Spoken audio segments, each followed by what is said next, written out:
Sandtroopers.com. Never imitating, always innovating, bringing you the latest coverage in the Star Wars galaxy.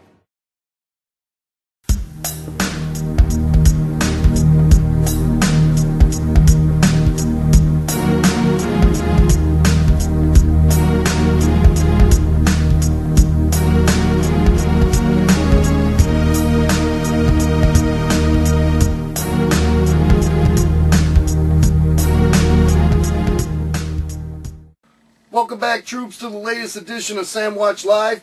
Today we're going to be taking a look at the Republic Attack Shuttle, the large-scale vehicle for this year, even though it doesn't quite necessarily... I took it out and I was comparing it to... I have a ATTE, I have a turbo tank pretty handy in the other room. It's pretty close to the size of the box of the turbo tank, but not quite. You could probably fit 4 of these in a shipping case for a BMF Falcon. So if you were wondering if it was that big, chances are you've already seen this in stores. It's been hitting for a couple months. And we're going to take a look at all the electronic lights, sounds, and phrases. And this thing also does something that's very interesting. It comes apart like this and turns into a giant playset, which is very interesting as it's in itself, because in the Hasbro Q&A sessions, they really... people don't quit asking the question, when you're going to make this playset, when you're going to make that playset. They keep saying they ain't making playsets, and then they go and do something like this. So, again, it's kind of an oxymoron, or, you know, just they say one thing and they mean another. But let's take a crack at this thing and get it into the nitty-gritty, and we're going to take a look at the Republic Attack Shuttle and see if it's something worth adding to your collections. I don't know. When I saw it in New York Toy Fair, I thought it was something that would be more geared towards the kids than the collector. But in any case, we're going to crack it open and see if we can find anything that we didn't see in that video that I had back at Toy Fair in February of this year. Come on, troops, let's take a look.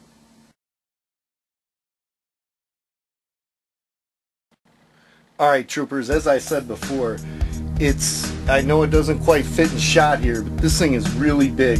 First thing I did was turn the power on, and you see it does start making noise right away. We're going to just convert immediately into battle mode. It's got a little release here, brings it up. Lights up back here. I'm not quite, yeah, see it's in frame though, so you guys are all catching that. Unlike the gal who did the Toy Fair demonstration, mine didn't. There you go, Petey. That's how it was supposed to work. And also, the little scout shuttle is just super, super bad. The wings fold down. When you pull it out, the engine, you know, comes right into play there. Great job by Mark Bordeaux. The exclusive clone pilot, kind of wobbly in there, but you can get them. You can get them to fit right. Guns, firing missiles on there.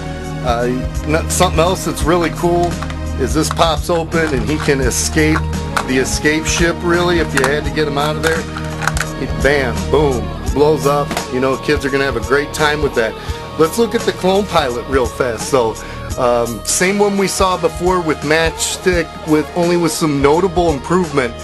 There's the little emblems there that denote the rank. That's awesome.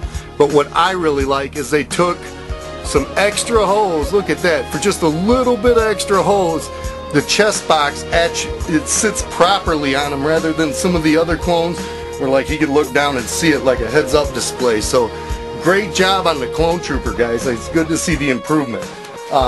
Back to the battle station here. You'll see the wings fold up.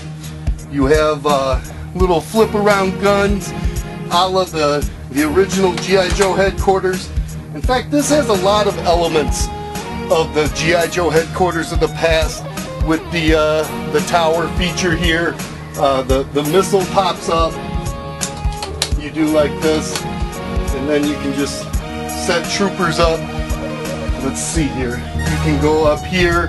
There's little platforms. There's places to put the figures everywhere. These move over here. The guns can rotate around different places on the playset. Or my best guess is, knowing Hasbro, we're going to see a few expansion battle packs for this thing in the future. Another nice thing too that'll keep the kids playing for hours is the fold-out ramp here. The figures can go right up. However, they might have thought of something to come out here because he's going to knock himself in the head. And that's another problem over here with these big things is, I don't know, that just looks like a place for troopers. As a guy who's walked around in costume, you don't need stuff like this in your way. But another cool part is in conversion mode. When you go back down to a shuttle, this is really neat here. Let's get it all back together as fast as we can for the sake of you guys not watching this video wishing you had those minutes of your life back. But, you know, again, you can bust out all kinds of guns. See, it just talks. It's got all kinds of phrases. Many, 30 different sounds. Another thing I really wanted to point out was the landing gears are incredibly well done. Unlike the BMF Falcon, these fit right into place. They're not going anywhere. They don't fall out. As much as we would have liked to seen this thing be bigger, I think it's just the right size. It's packed full of play.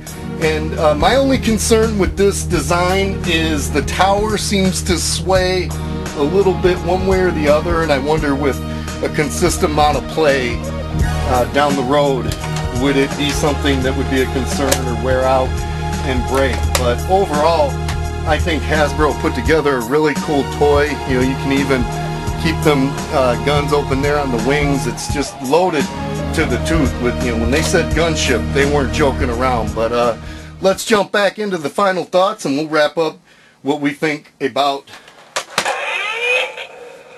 the Republic Attack Shuttle.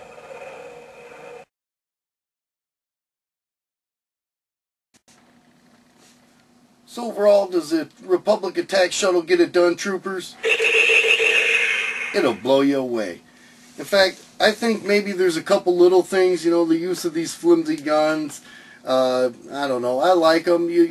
They're okay, I guess, but the weathering could have been better. It's one of the few toys that actually includes a label sheet, so that might have easily been achieved through some stickers.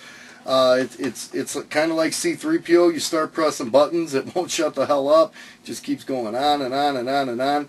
But that also includes the play possibilities, and they didn't just deliver on a toy. They knocked a grand slam with it.